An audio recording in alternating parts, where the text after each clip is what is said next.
নমস্কার বন্ধুরা, mixed up by silver চ্যানেলে আপনাদের সকলকে স্বাগত। আজ আমি বানাতে চলেছি টক ঝাল মিষ্টি কুলের আচার। শীত তো প্রায় চলেই গেল, কিন্তু কুলের আচার এখন অবধি বাড়িতে বানানো হলো না, তাই ভাবলাম আর দেরি না করে এবার বানিয়েই ফেলি গুড় দিয়ে কুলের আচার। যারা আমার মতো কুল বা কুলের আচার খেতে খুব পছন্দ করেন তাদের আর একটা বছর অপেক্ষা করতে হবে না। খুব সহজেই বাড়িতে থাকা কিছু উপকরণ দিয়ে আপনারা বানিয়ে রাখতে পারেন সারা বছরের জন্য এই কুলের আচারটি। তাহলে শুরু করছি আজ আমার সেকেন্ড রেসিপি কুলের আচার।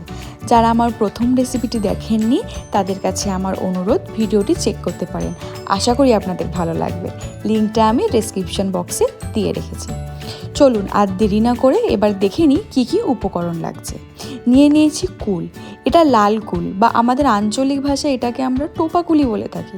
আমি বাজার থেকে 5 কিলো কুল নিয়ে এসে কুলগুলোর এই যে বোঁটাগুলো আছে সেইগুলো প্রথমে আমি ছাড়িয়ে নিয়েছি কুলের গা থেকে।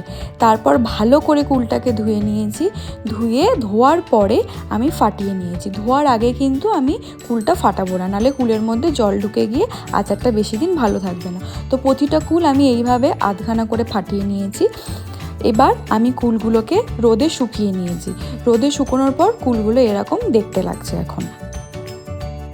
আপনারা চাইলে রোদে না শুকিয়েও করতে পারেন এই কুলের আচারটি। সেক্ষেত্রে বাজার থেকে কুল কিনে এনে তার বোটাগুলো ছাড়িয়ে ভালো করে ধুয়ে নিয়ে ফ্যানের হাওয়ায় শুকিয়ে নেবেন। তারপর আমি কুল থেকে যা পচা বা কালো কুল বেরিয়েছে সেগুলো আমি বাছাই করে এবার শুরু করব আমি আমার কুলের রেসিপিটি। এবার গ্যাসটা জ্বালিয়ে নিয়ে গ্যাসের ফ্লেমটা একটু লো করে দেবো। এর মধ্যে দিয়ে দেব ধনে, জিরে, মৌরি, শুকনো লঙ্কা আর তেজপাতা। আমি কিন্তু শুকনো লঙ্কা মাত্র 2টো নিয়েছি, কেন কি আমি ঝাল খেতে পারি না।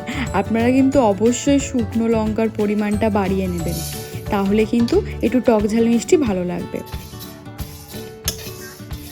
এবার আমি এটা ততক্ষণ ভেজে নেব যতক্ষণ না এটার মধ্যে থেকে একটা সুন্দর মশলা ভাজার গন্ধ বেরিয়ে আসে। ততক্ষণ ধরে ফ্লেমটা লো করে আমি আস্তে আস্তে এই মশলাগুলো সুন্দরভাবে ভেজে নেব। মশলাটা ভাজা হয়ে গেছে, এটা এবার আমি মিক্সার গ্রাইন্ডারে ঢেলে নেব। এটাকে এবার মিক্সি করে নেব ঠান্ডা হয়ে যাওয়ার পর।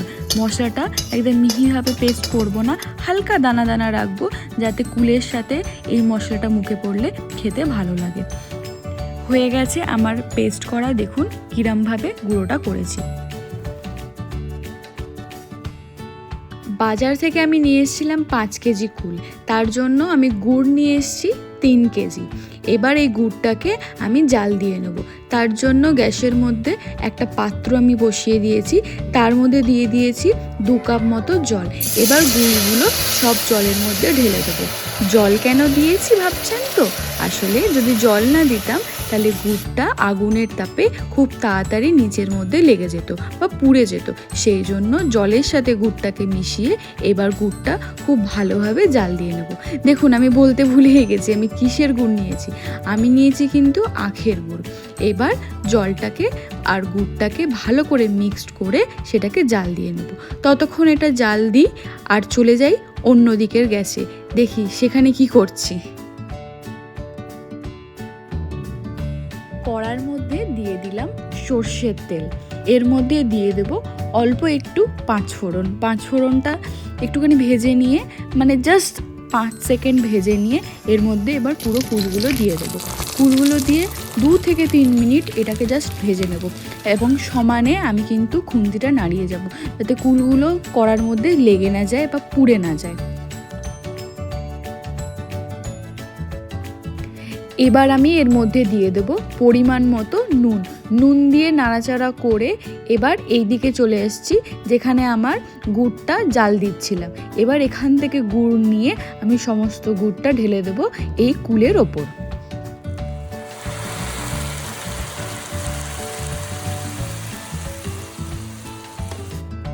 কুলের মধ্যে খুব ভালোভাবে ফুটটা ধরে গেছে। আমি খুব ভালোভাবে কুলটাকে ফোটাবো, যাতে শুকিয়ে যে কুলটা একটু শুকনো মতো হয়ে গেছিলো তার মধ্যে যাতে রসটা ঢুকে যায়। চাপা দিয়ে রেখে দিয়েছি। আমি কিছুক্ষণ পর এটাকে খুলে দেখছি যে কুলটা কীরকম অবস্থায় আছে। দেখছেন কালারটা কেমন আস্তে আস্তে চেঞ্জ হচ্ছে, আস্তে আস্তে কালো কালারের দিকে চলে যাচ্ছে কুলের রঙটা।